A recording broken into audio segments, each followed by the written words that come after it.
Just stop it. The run-of-the-mill, cheesy, humdrum bullshit status quo just tires me out. What fascinates me are the industry disruptors, the superhuman frontiersmen or women who go through hell to achieve their goals. Join me as we meet and learn from those mavericks, rebels, and business leaders that aren't afraid to piss off the establishment in order to make radical change for good.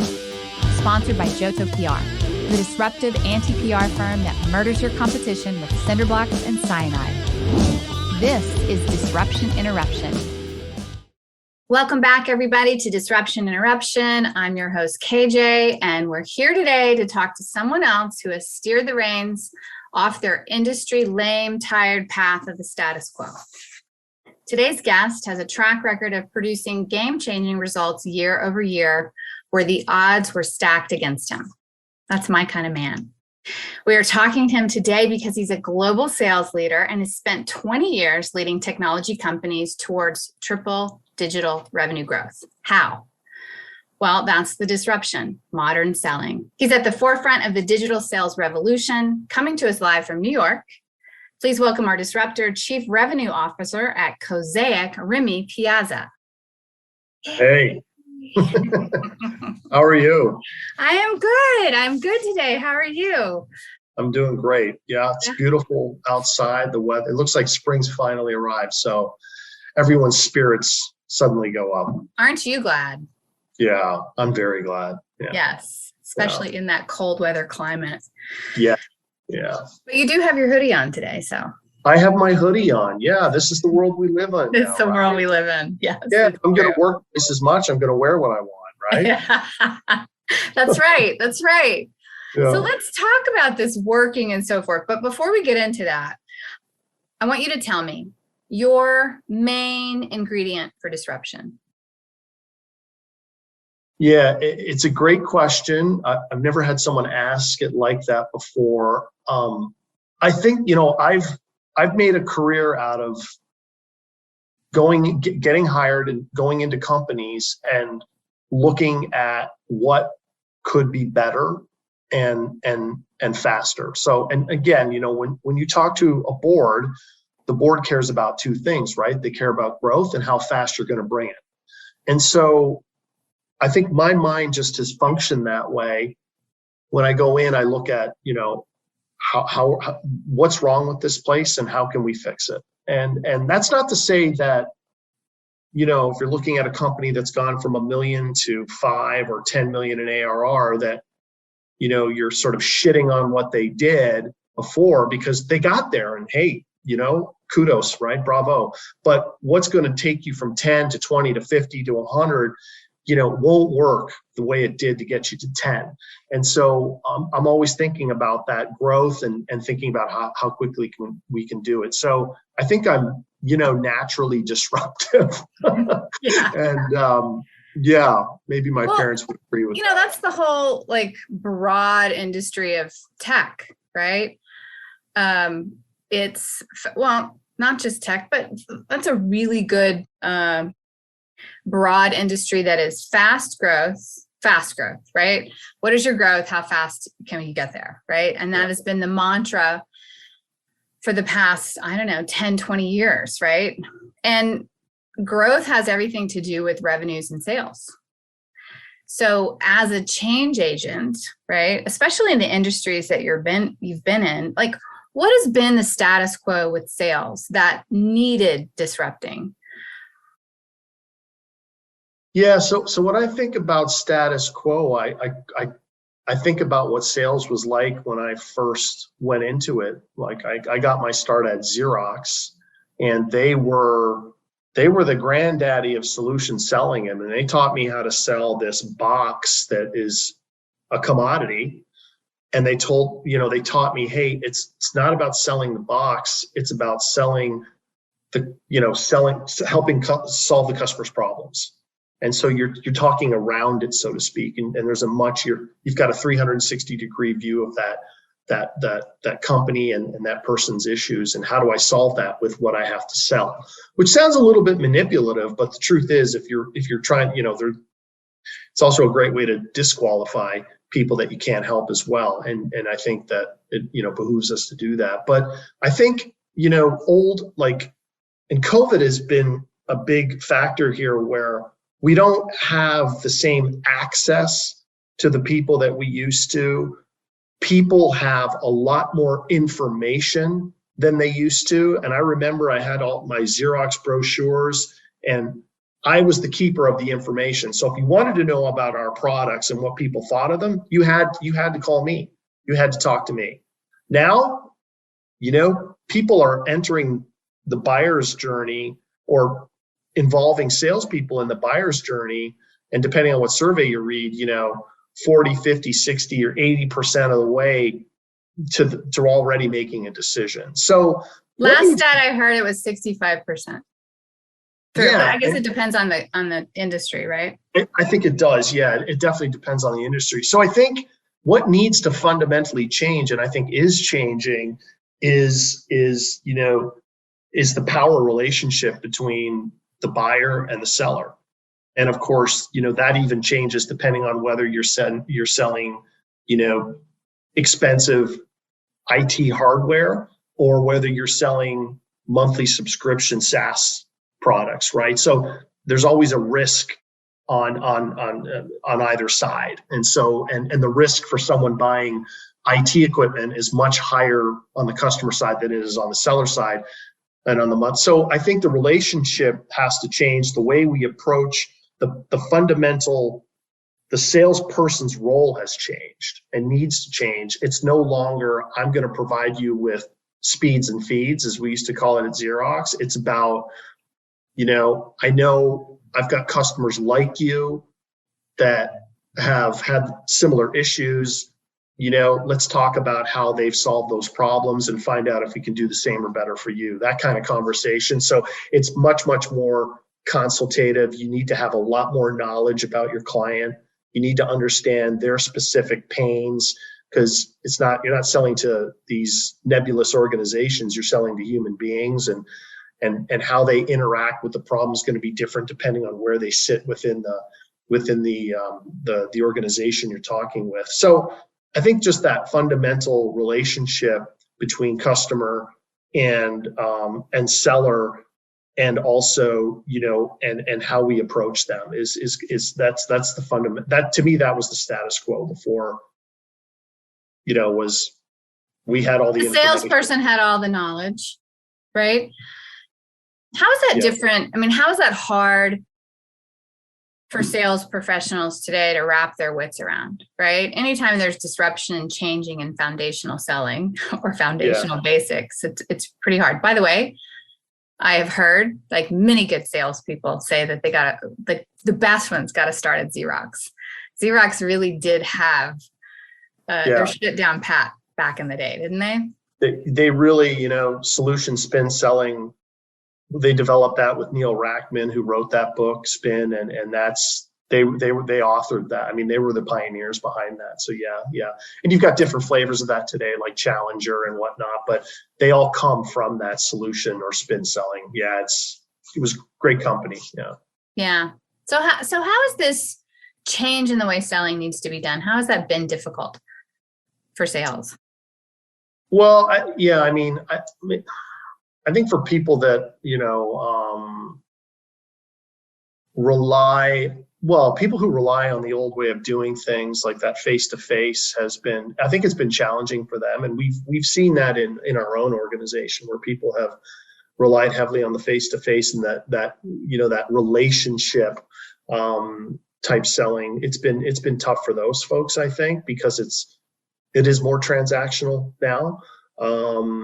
I think, and even people like myself that have been around for a long time, got into sales when dirt was new and just haven't adjusted, right? So you often hear about, the 18-year seller with 1 year of sales experience, right? They've just done the same thing over and over and over and over and over again for many years and somehow gotten by. So they haven't, adjusted to the new reality. So it's a great question. It's a tough answer though, because it's just you've just got to adjust to, this is where your customer's point of view and how they do things matters, right? And you've got to adjust your selling approach to that. And it's not about, the way you want to do things. It's about how they want to buy. So understanding that buyer's journey has become a big effort for, product marketing folks and sales folks who try to understand, okay, so why do what prompts you to enter the market for these services? Like, why are you looking at this to begin with? Was this a problem you discovered? Do you even know you have a problem? And then, from there, what those, so they go to this from this awareness stage to, I have a problem, what do I do about it, to, buying your solution. So there's all these different stages, but understanding that's really, really key, and making sure that you are interacting with them the way they want, providing them with the information they need in terms of where they are in that journey, and providing it in a means that they want, and a lot of that today is peer to peer. A lot of buyers out there trust their peers. And so they'll say, hey, where did you, I have this issue. Did you have this issue? Yeah, we had this issue. So, what did you guys do? And they'll talk to their peers. And so it's really important to delve into those peer communities as well, and make sure you understand where those conversations are being had and what's being said. Yeah. What do you think is the biggest change in the buyer journey as far as where the sales people enter based on where they used to? Because they're further down the chain, right? So, yeah, I mean, we see a lot in my experience. We see a lot of folks coming to us when they've done just a tremendous amount of research. They have a pretty good handle on their problem, and they do understand who the players are in the industry and who they should be talking to. That's call it 65-70% of the way, right? That's the biggest change that I've seen. Whereas before, buyers would be, hey, we're just, kicking tires right now. We think we have a problem. We're not sure, who we should speak to. And, it's different. They're much, much more educated now than they ever have been. And so, right. Yeah.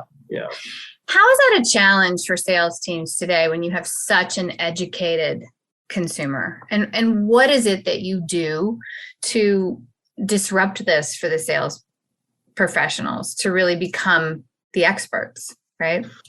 Yeah, I think if I'm looking at my role, I mean, I think the whole purpose behind the CR role is to create better alignment between sales, marketing, and we'll call it client success. So if you think about, we call it the bow tie model, and it's like on this side of the bow tie funnel model, this is where you land new accounts. And that used to be that sort of upside down triangle. But if you flip, and then the other side of the bow tie is, hey, especially for SaaS companies, that's where I keep my clients, I upsell my clients, and try to create recurring impact. And so bringing alignment between sales, customer service, and marketing is key to really understanding that whole buyer journey. Because think about it. I mean, it used to be where the salesperson would close the deal, and to the customer, the relationship's just starting. Right. And so the salesperson would drop off. You get this new person on, and that relationship wasn't very well thought out, or certainly wasn't, in terms of how do we keep them, how do we keep them engaged, how do we keep creating recurring value so they renew with us, not at the end of the contract saying, hey, we don't. So I think aligning those functions, and then really making sure that salespeople, marketing, product marketing, and sales enablement are well equipped to understand like why customers buy, what value does our product deliver. I just got off a call before this with one of our customers in London, and we were basically having a conversation about that. We were surveying the customers, say, hey, like, what leads you to buy products like ours, right? Things like this. what are the problems our product solves for you? What would happen if these problems weren't solved? How did you hear about us? What do you like about our product? Questions like that. Just making sure that that information you're giving to the salesperson so they understand that value and they can speak to that value and sales enablement and can start creating messaging around that to help the salespeople in those conversations. And then, understanding that and giving people the use cases that they need to say, hey, here's how we help customers like you. Can we have a conversation about how we can do the same or maybe better for you? Those are more, you've got to have a broader base of knowledge and truly understand the value that your solution's driving versus just making the sale and disappearing and, going to the next one. Right. So this bow tie model, right? I love this. That is not me, by the way. That is a company called Winning by Design. Jocko Van de Koos, who I love and adore, and I took a course that he gave at Pavilion, which is a phenomenal sales think tank, and they're run by Sam Jacobs. It's an incredible organization, and that was an incredible course. So go ahead. I didn't want to take credit for that. No, thanks for that. So this bow tie model, you have implemented it. You like it? We are implementing it. Yeah. It's again, it really, when you think about a bow tie, right? Take two triangles, put them together. Two funnels, and you're putting them together, right? You're putting them together, and that basically articulates your entire customer journey from, start sales cycle. So we'll call it, hey, from a customer standpoint, I think I've got a problem, all the way to the end where I'm going to renew because this solution is constantly delivering recurring impact for me, and everything in between. So we've definitely implemented it, and it's changed the way we thought about the client journey too, and created much more alignment within our organization. What are some of the things that have improved besides that? Like, give me some benchmarks or stats or things with clients, like anecdotes. Yeah. So account management now talks a lot more to sales and marketing because they get all the feedback from the client about how recurring impact is occurring or not occurring. And so that messaging goes straight to our marketing folks and goes straight to our salespeople in terms of, how we can improve. We also, it's also helped actually with Cosaic, it actually helped us pull out of a market. Where we actually pulled out of the Asian market because, well, first of all, it's a unique market. Mm-hmm. You need the messaging, and the problems that the folks in the Asian market deal with are much different than the North American and European markets. And so we were actually churning a lot of accounts in Asia, and we just found out that we really, for a variety of reasons, should never have been in the Asian market to begin with, because we should have been focusing on the North American markets and the European markets. And that feedback really came from the account management team that dealt with the churn and knew why these things were churning. So that was a direct result of that kind of communication that maybe before we wouldn't have seen, and it's allowed us to really double down in the areas that we're in, where we've got grow faster. We can grow faster, a lot faster, and we can dig deeper into the verticals that we're focused on versus, going an inch wide and an inch deep. It's like a constant market research funnel to sales and marketing, right? And this has always been an age-old problem, right? How do you take the silos of marketing and sales, right, and put them together? It's always been an issue. And even quality control. I mean, because you're keeping clients has a lot to do with quality control, right? And managing their expectations. And that's especially in a SaaS business, right, where valuations are really about, how much of your business is recurring. And so that that latter half of the bow tie funnel model is incredibly important as well. And so yeah, it's been helpful in terms of improving, the front end sales and marketing, especially. Yeah, and even product, right? We get great feedback that we give to product as well. And so some of our new, we just released something, or we're in the process of releasing something new.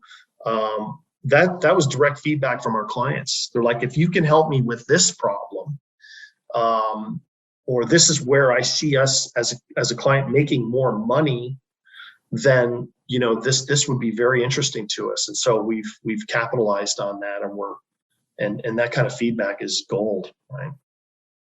Where do you find the early adopters are of this type of selling the most? Where are early adopters in this type of selling? Yeah, this type of selling. What are the early adopters? Are these the companies that are just bent on fast growth? They know they have to change. They know they have to look at something. Is it a type of industry like SaaS, of course, right? Fintech. Yeah. I can really only speak from my experience. I do find that tech tends to be on the bleeding edge of adopting more of these, we'll call them new ways or disruptive ways of selling, because it is so hyper competitive and the expectations are high, especially when you're dealing with VCs and private equity. Yeah. So yeah, I feel like they're definitely on top of this, and some of the smaller companies coming, are definitely, on the bleeding edge a little bit more. It's like a big ship, right? It takes twice as long to turn than a small one. So they're more nimble, for sure. They're way more nimble. They're way more agile. And so, yeah, my experience has been the smaller tech companies tend to be on more on the bleeding edge of adopting some of these sales tactics. Not all, mind you. I've definitely seen others that have still believe that, hey, we'll hire industry veterans, people that know the industry really, really well, and we'll scale our business to 100 million by doing that. And I'm not saying that's the wrong approach. What I'm saying is that beyond a certain level of growth, you can't scale those people. So it's not repeatable. And so to me, that's a very old way of looking at things. But I think when in the earlier stages, when you're, $1 million or less, or even up to 10 million, I think you do that's more is better. And hiring those types of profiles, I think, is better. But I think beyond that, when you're looking to scale, that's just not a repeatable. Not feasible. It's not a great go-to-market model for sure. How do you make your salespeople into these consultative experts, right? They really have to know the industry. They really have to know the problem. And you're right, a lot of these companies in fast growth, they can't scale with having the industry veterans. And sometimes with disruption, a hybrid type of person with disparate skill sets actually does the best, because they have such a variety of knowledge and experience. But how do you do that? So how do you make them more consultative is your question. I think, I think there's much more awareness about the need to sell consultatively today than there was, at least in the worlds that I've been in. I'm sure there are many others that still believe it's like boiler room, right? You just pitch, and you get the sale and you move on, and who cares if it's good for the client or not, as long as you're making money. I'm sure there's lots of that out there, but I've seen a lot more awareness and appreciation for the consultative sell. So now, with that being said, consultative selling isn't a skill that you learn overnight. It's a very to me, it's less about selling, and it's almost about building people's business acumen up, and asking the right questions, knowing how to ask them, when to ask open-ended questions, closed-ended questions, not in a manipulative way, but just where you've got good level of business acumen. And that takes, quite frankly, it takes years to do. So I think it's why we've seen a segmentation in the actual sales role itself over the years. So, I mean, when I started selling, you did everything. I mean, you went prospected yourself, you found your new clients. When, you landed the deal, you helped with the implementation of that client to a degree. That's right. And you manage the client relationship after as well. That's right. Now you're seeing all these different roles. So now you've got this SDR model, BDR, MDR model where, SDR does nothing but outbound, and they're producing meetings for a salesperson who's, their sole role is to be the closer. They go in there, they sell the deal, they close the deal, and then you've got an account management team. So all these roles have now been segmented, which is very unique from when I was in sales in early 2000s, where people were still doing everything themselves. So to answer your question, and I'm getting there, is I know you are. Yeah, I do believe that. I do believe you can teach people how to sell consultatively. It's what's great about the SDR model, because it's a more junior role, and you can really help people. And prospecting's tough. It's a tough job, but you learn how to consultatively sell and raise your level of business acumen. So I think it's a great training ground, if you will, for AEs, if we can call them that. Account executives that will have that level of knowledge. Can sell more consultatively. They can manage a sales process, and they're typically have a higher level of business acumen as well. So yeah, I think that model serves itself well, but continuously investing in people's education and upgrading their skills is critical. Like you've got to do that, and today probably more so than ever, given the hiring environment is pretty tough. Right. Yeah, that whole model and the segmentation has really changed over the past decade. What do you find the challenges with that? Well, this is where the communication and that disjointedness can happen. Yeah. You've got to make sure that, and there's this whole concept of pods where you've got an AE or a group of AEs supported by an SDR, an MDR, a group of MDRs and SDRs supported by client success. And so they sit in this pod, and they focus on maybe a group of companies in a certain industry. And their whole reason for existing is to, as a unit, go in there and grow the business in that particular vertical. And of course, the how they get compensated and their OKRs or KPIs are all aligned. So they're not fighting against each other. That, to me, that's a very interesting model in terms of creating alignment. Mm-hmm. And making sure that they're a team and they're communicating, and that really blows away the silos as we traditionally know them, right? Where account management is here, sales is here, marketing is here. It just collapses those into one.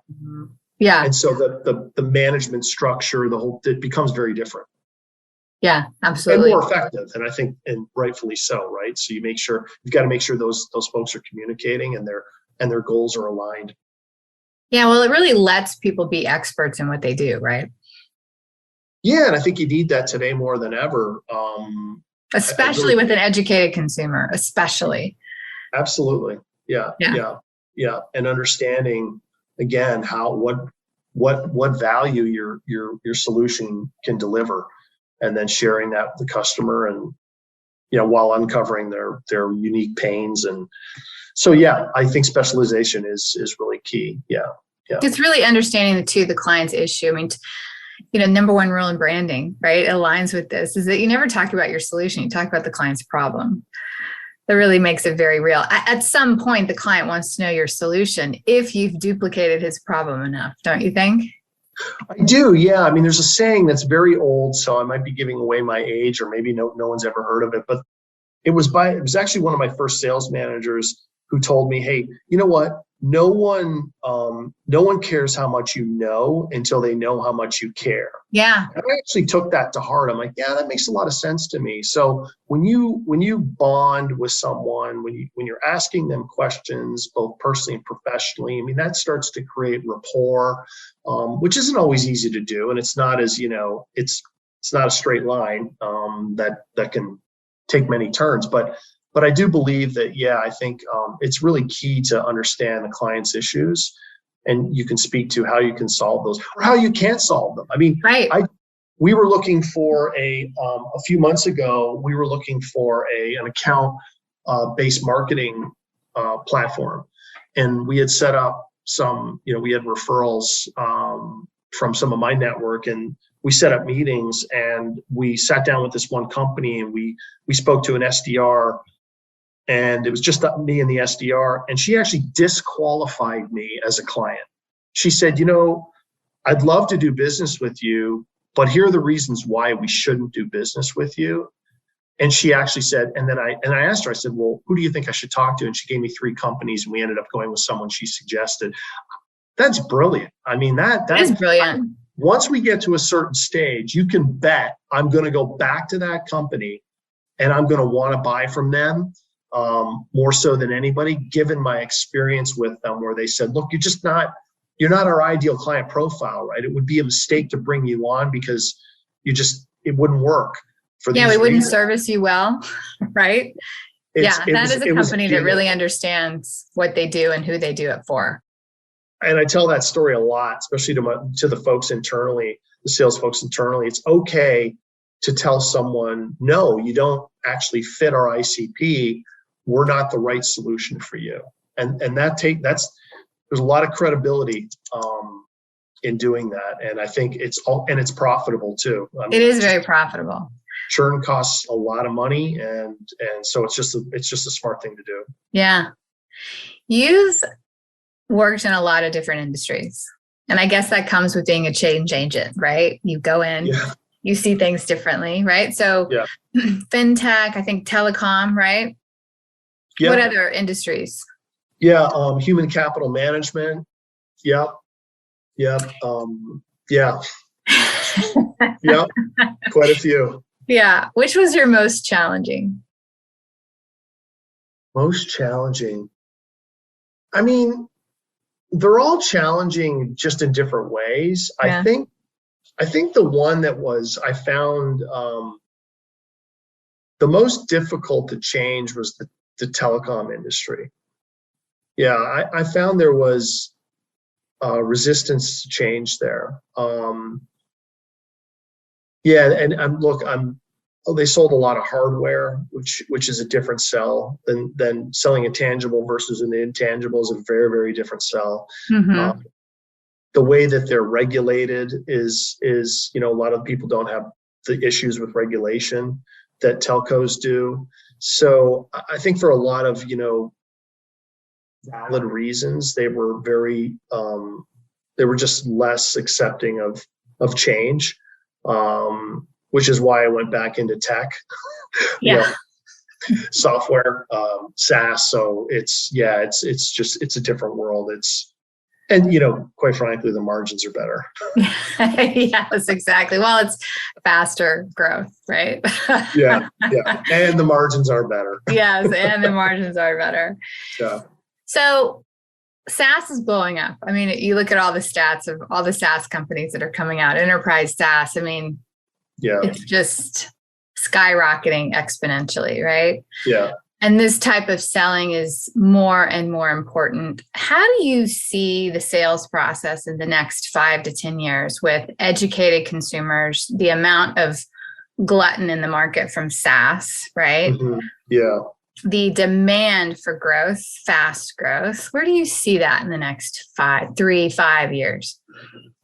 I guess it all depends on what's going to happen with the economy too, and where that's going. We're seeing obviously inflation's becoming a big issue.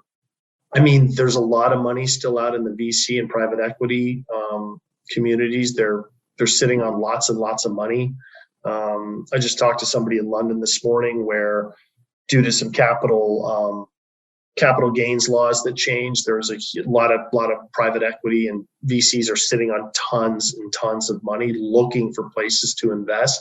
So I think in the next 5 years, it depends on what will happen with the economy, but there's still a lot of money out there that people are looking to invest. So I don't necessarily see it slowing down. At least hopefully not. But look, I also don't have a crystal ball, so come on, Remy. Yeah, I couldn't tell you. Elon Musk might have a better idea of what's going on than I do, but yeah, I think the model is here to stay. I think it provides the ultimate flexibility for customers, which is what they want when they're buying solutions. So I don't see it going anywhere but up. So you're in fintech now, and you'll probably be there for a while, right? It's a good industry. Yeah, it's a real good industry. Yeah, it's a great industry. What industry do you think really needs to be disrupted in sales? Industry? Yeah. That's a great question.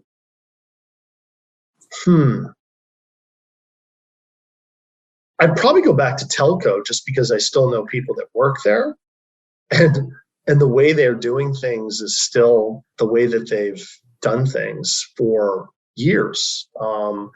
It's like going to a website and getting a really good 1990s web experience. It's the same. I still think they do things very, very similarly. Now, I haven't been in the industry for a long time, so it might be a little bit unfair of me to say, but I do think that that's an industry that could use a good shakeup. But yeah, tough to tell. I knew you were going to say that. Yeah. For some reason, I did, and I agree with you. Yeah. I agree with you. It's been around for a long time. It's a tough business for sure. Yeah, for sure. Yeah. So, tell me about little Remy.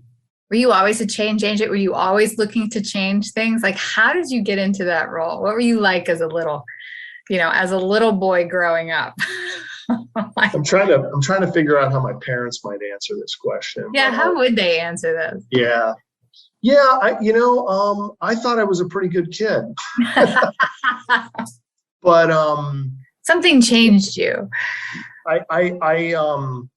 My dad was an entrepreneur, right? So my dad was an immigrant. He was born in Italy, and the classic story, borrowed suitcase, 60 cents in his pocket, didn't know English, taught himself he self-taught English. Yeah, listening to records and hanging around people that spoke English as opposed to staying within his own group all the time. So it's a great story, and he's still one of my biggest mentors. So I think growing up, I learned a lot from him. I always worked hard. I was always sort of, the guy that kept his room in order. I was very neat.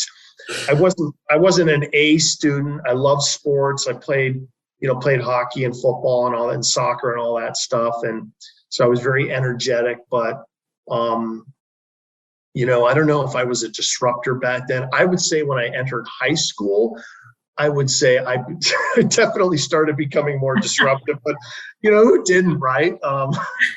Maybe shit disturber is a better word, but I enjoyed my time in high school, and I definitely like to push the envelope there. So maybe that's where it started to germinate, was in high school. Yeah, you still like to push the envelope.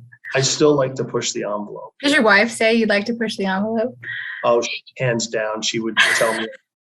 Yeah, I'd blow up the envelope. That should probably. That's what she'd say. Yes. That's good though. That's really good. We need pioneers like that. Yeah, I think so. Yeah. Well, yeah, we need. Yeah, I think so. Yeah, I think they keep people on their toes and challenge the status quo, and I think that's a good thing, right? Most times, it's a good thing. Yeah. It's always a good thing. Well, we are in the era of challenging the status quo today. We really are. Yeah. It's a great thing about being. I feel like growing up now, you're definitely not as encouraged, I feel like, as I was, to conform. I feel like people are much more accepting to say, hey, be who you are, take your own path. And I think that's fantastic. I really do. Yeah. Yeah, I do too. I really do. I think there's been this pent up demand for that, right? Yeah. Yeah. I think you're right. Yeah. I mean, it's great. A lot of people like the millennials, and I don't know are they Generation Zero? I'm not sure what they're called Z. now. But Z. I don't know about zero, but Z. Yeah. Z. There you go. But they, I think they've really done a very, that generation has challenged the status quo. They're not afraid to challenge the status quo. And, why do we do things that way? And does it really have to be that way? No, it doesn't. I think they're the ones that will end up saving the world.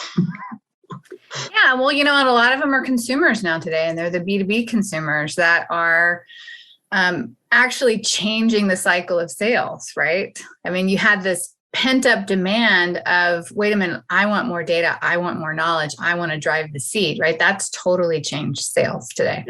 Yeah. Well, yeah, it definitely goes back to what we talked about earlier in terms of how the buyers change. So I agree, it's generational, and they want the business buying decision to the B2B decision to be like the B2C decision. Mm-hmm. Like, why can't this just be like buying another iPhone for me? Like, why does it have to be so cumbersome? And why do we have to meet face to face like 25 times before we can, so they want that, those experiences are becoming more and more alike. And I think, those consumers are driving that for sure.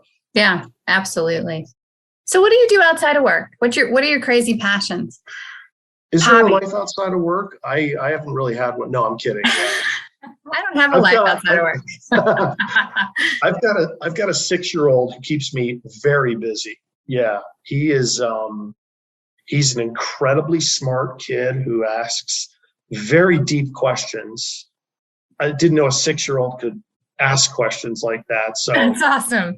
Like, what's a question that he asks you? Like, recently, have you been blown away? Like, how the hell did you come up with that? Yeah, just daily questions. Like, so we send him to private school, and so it's a Catholic school. So he comes up with like, where did God come from? Wow. I'm just like, I don't know how to answer that question, right? Ask the nuns at the Catholic school. Yeah, right. Yeah, ask your teacher tomorrow. See what she said. Or why do snakes not have legs? Or why do zebras have stripes? Things like this. So he's a very smart boy, and he's very active too. So we've got him in karate, hockey, swimming, and soccer and baseball. Oh, I love it. Yeah, so he's always doing something.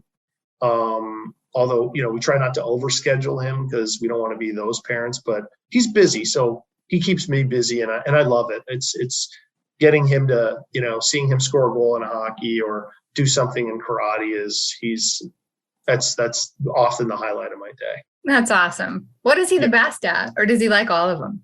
He loves all of them. He hasn't gotten to the age yet where he's picked. I will tell you, he really loves karate. He loves, and he loves swimming. Ooh. I think hockey would probably come after that. Soccer would probably be last. And he's just trying baseball, so we'll see how that one goes. But those are his two favorite right now. Yeah, super fun. Super fun. Seeing life through his eyes, right? Absolutely, yeah. It's amazing. Yeah, it's a shot of life every time he gets. I love that. That. What's his name? Alexander. Alexander. Ooh, very regal name. Yes, he likes it, and it's Alexander. He does not like Alex. It's Alexander, please. I love how he already has an opinion like that. That's awesome. Oh yes, yeah. So his full name is quite, it's Alexander Giovanni Piazza. It's a very, so he likes to say that. Yeah, right. Right. Yeah, exactly. Yeah, he loves to say that. Yeah. So tell us a little bit about Cosaic, and then tell us how people can get a hold of you. Yeah, so as we mentioned, Cosaic's fintech company. We have two major products: Chart IQ, which is the charting technology that you often see on retail and institutional websites that help you make informed trade decisions, and we really are the gold standard in that industry. And then we have another product called Finsamble, which is more of a workflow optimization tool. And so what it does is, and we work in the capital markets, so the buy side and sell side capital markets companies. We work, our end users tend to be traders, and we take all this data, and we aggregate that data and make it digestible so they can make decisions relatively quick and not cost their company millions of dollars in bad trades. Essentially, that's what we do. And that's a big deal today, making all that data compact and accessible, especially in your markets. Yeah. If you've ever seen some traders' desks, they literally have 10 monitors and they need to take in all this data, and there's 10 or 20 different data points they need to consume before they make these decisions in relatively short order. So it can be these mistakes can be very expensive. We help them by aggregating that data and make sure the data talks to each other, and they can make those decisions quicker and more informed. Yeah, saves a lot of time, a lot of money. Yes. Absolutely. Yeah. So getting in touch. Email is the best. It's my email address is remy.piazza@cosaic.io. That's the best way to reach out to me. And definitely. I look forward to I get a lot of calls from a lot of salespeople still saying, hey, what would you do in this situation? I love helping people out like that. And through Pavilion, I've mentored a couple of people too, which is always really, really fun. Are you still mentoring sales professionals? Not at the moment. I don't have a formal mentee. Is that the right? Yeah, mentee. Yeah. Mentee. But the commit there is to mentor someone every year. So I'm due for sure. But I love doing that. It's awesome. Good. So reach out to Remy. Any sales questions? He loves it. Sure. Awesome. Yeah, I'll try to answer it the best I can. May not be the right answer, but you'll get an answer. Okay, good. And can we find you on LinkedIn? Yeah, LinkedIn. Yeah, you can find me. It's just type in my name. There aren't a lot of us out there, Remy Piazza. So yeah, absolutely. You can connect with me on LinkedIn for sure. Awesome. Thanks, Remy. Yeah, this has been great. Yeah, it was fun. Thanks for the time. Cool. That's a wrap, everyone. If you learned something today or laughed, tell someone about this podcast and tell people to go disrupt their markets with some tidbit from the show. Thanks for listening to Disruption Interruption, where we transform lives, change consumer behavior, and alter economics, and never accept the status quo. Ciao for now. Because we live in a